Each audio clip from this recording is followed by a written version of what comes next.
So if your personal statement starts with a version of, I've been passionate about my subject for a long time, you seriously need to be rethinking at least the introduction. In this video, I'll discuss 3 key concepts which will take your personal statement from good to great. And these are descriptive versus analytical, research, and finding your own voice. Now, before we dive in, I just want to say that if you sign up to my newsletter, which is linked in the description, I'll personally send you a detailed PDF with loads of tips which help me improve my personal statement, and I'm sure they will improve yours too. So if you're just writing your personal statement and applying this October or in January, make sure to subscribe to my newsletter and I'll send it to you. You just need to let me know in the comments down below that you want this PDF, and I'll just email it to you to the address that you signed up for my newsletter with.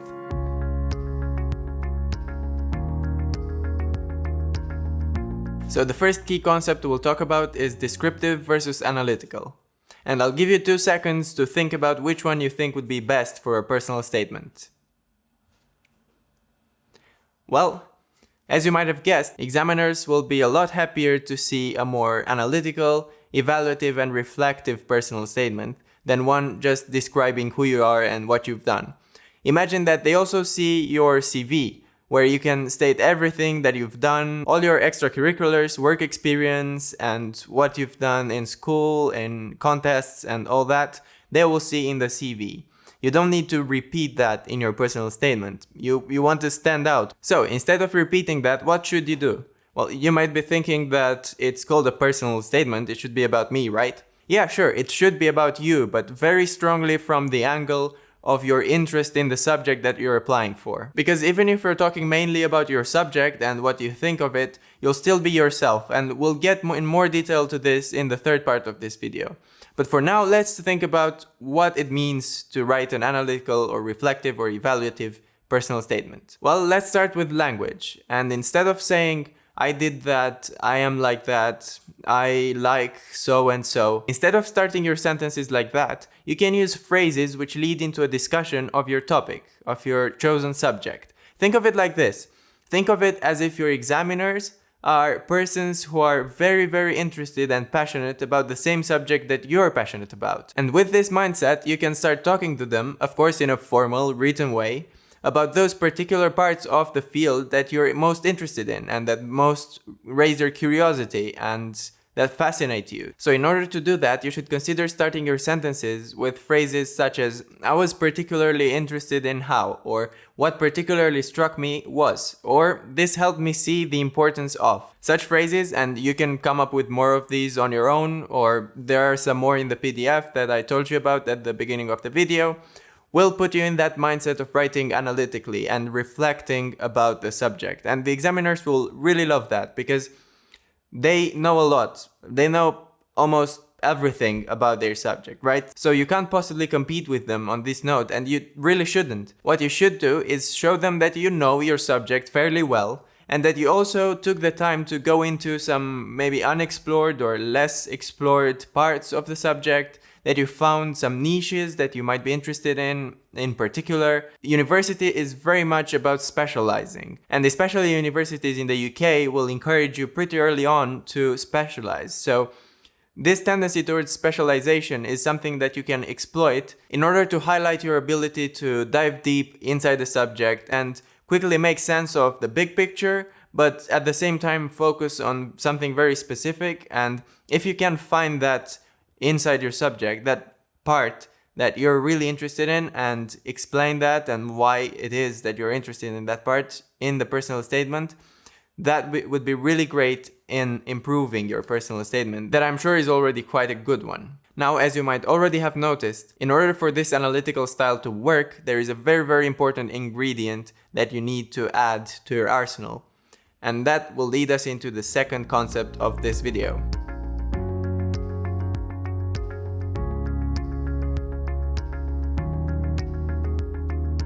Now, I'll say right off the bat that researching is not enough. It's crucial, but you should also show your research in your personal statement.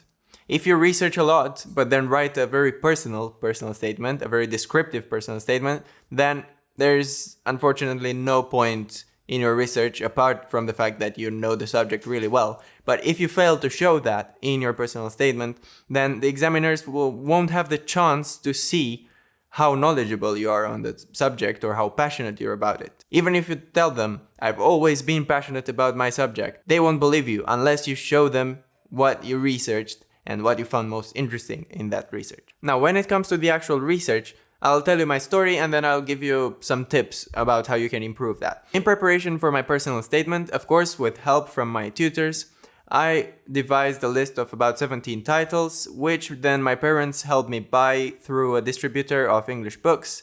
After receiving the books, I took a good look at them and they were really pretty and big, loads of pages, flashy covers. I loved them because they were specifically on my subject, and I knew that those were the books that were gonna push my personal statement and help me write it more analytically. I read about 10 of them before feeling prepared to start writing my personal statement, and then I checked out the others a little bit now and then in order to see if I'd missed something or not.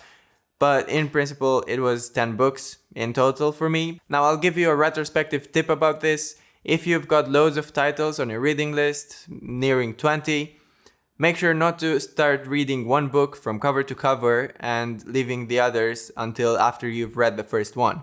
No, this is something I've learned in university later, and you can make use of this after seeing this video. Do make use of it because it's a great technique. So what you should do at first is take a look at the introductions to each and every one of the books. Just read the introductions, that's all. And then decide which ones you actually really want to read first. And then put them in a separate pile from the others, about 3, 4, maybe even 5 books if they're not that big, or if you're a fast reader, of course, I'd say 5 tops. That's a good number for a start.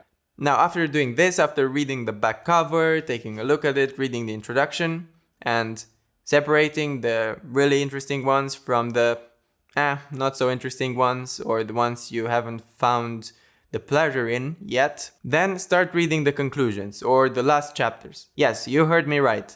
I'm not saying you should be reading a book word by word. No, I'm a big reader. I like reading. I like books. I've read loads of books in my life and I've read all my life. But I'm now advocating that you do this because this is about improving your personal statement. It's about getting a bird's eye view over your subject and finding very specific areas that you actually want to dive into more deeply so that you can exploit that in a piece of writing, which is a very short and compressed piece of writing. So you need to be really clear on what you like. And in order to do that, I do suggest that you read the introductions and the conclusions. And then you're almost set to write the personal statement, but pay attention, and when you find those very specific parts that fascinate you, dig deeper, as deep as you can about them, and then definitely write about them in the personal statement. Make sure not to leave out any of them. You can even make a simple list on a piece of paper about those chapters that you really enjoyed. And while doing so, please don't feel like you're cheating, because you're not. Maybe people kept telling you when you were young that you should read the book from cover to cover when you pick it up, because people want to teach you to finish stuff once you start doing them. But now, with the specific goal in mind, you should do what it takes to accomplish that goal in a set amount of time. So you're not cheating, you're just doing the research in a smart way. My subject was modern and medieval languages, German and Spanish at Cambridge, and if you would like to see my exact reading list for that, do feel free to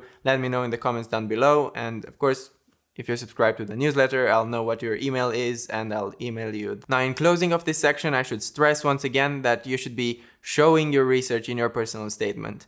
But make sure your personal statement doesn't become a database of information while doing that. And this thought leads us into the third concept of this video.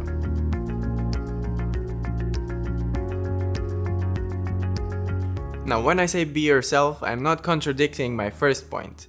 I'm not saying be your descriptive self.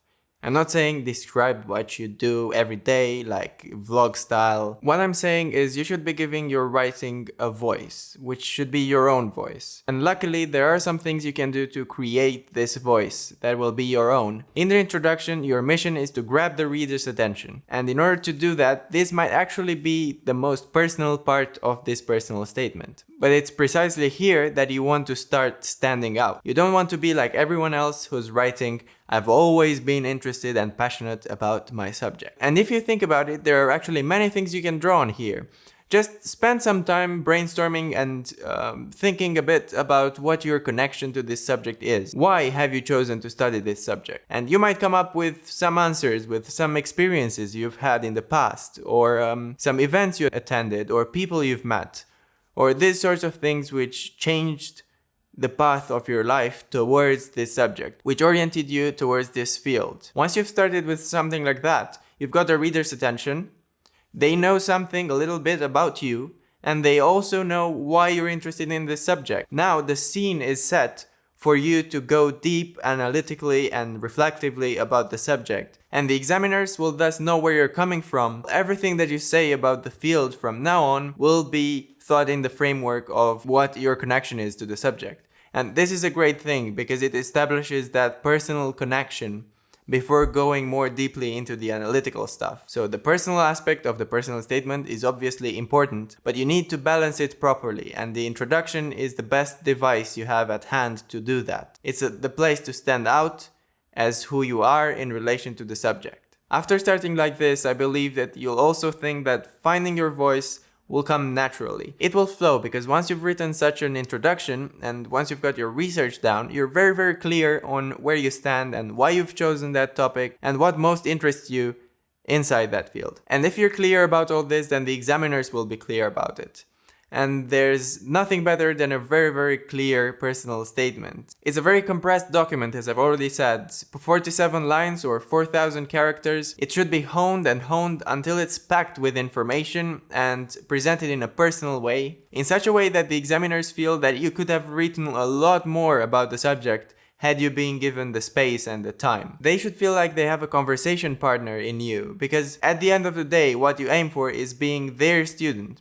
And they're very passionate about the subject and they want to talk to people like you about that subject. Now, you might be thinking that a very strong conclusion is also a really important part, and in part it is, yes. You should be dedicating 1 or 2 sentences explaining why you think that that institution you're applying to and that field are the best option for you, the best next step in your life. But at the same time, in such a small space, it's really difficult to fit a lot of that in. So when writing my personal statement, I found that the conclusion was the one that suffered the most cutting. So in order to fit a few more lines about one of my interest points, I had to cut down from that icing on the cake quite a lot. And I really don't regret it, because at the end of the day, I expressed something very personal rather than saying what everyone else says, which is why Cambridge or another institution that you might be applying to is so great for my future. So instead of something really cliche in the conclusion, just for the sake of having a conclusion, you shouldn't worry about it. You should rather say something original and leave the conclusion just for the last sentence, a very small part. My own personal statement even had just 3 paragraphs, and it was fine. So I do encourage you to pack it with your thoughts about the subject up to the last line. Don't forget about the newsletter if you'd like to receive that detailed PDF with a lot more information than I could say in this video. There are loads more examples in there and tips, tricks, and hints that you can use to improve your personal statement, so do make sure you check that out. Now, if you'd like to hear my entire personal statement, I've got a video right here where I'm reading it in its entirety. If you'd like to take a look at how student life at Cambridge is, you can check this playlist right here that I made with vlogs from my time at Cambridge. Also, I've got loads more videos coming about university interview preparation and the application process. In order to stay tuned for those, make sure you subscribe right here, and I'll catch you in my next one.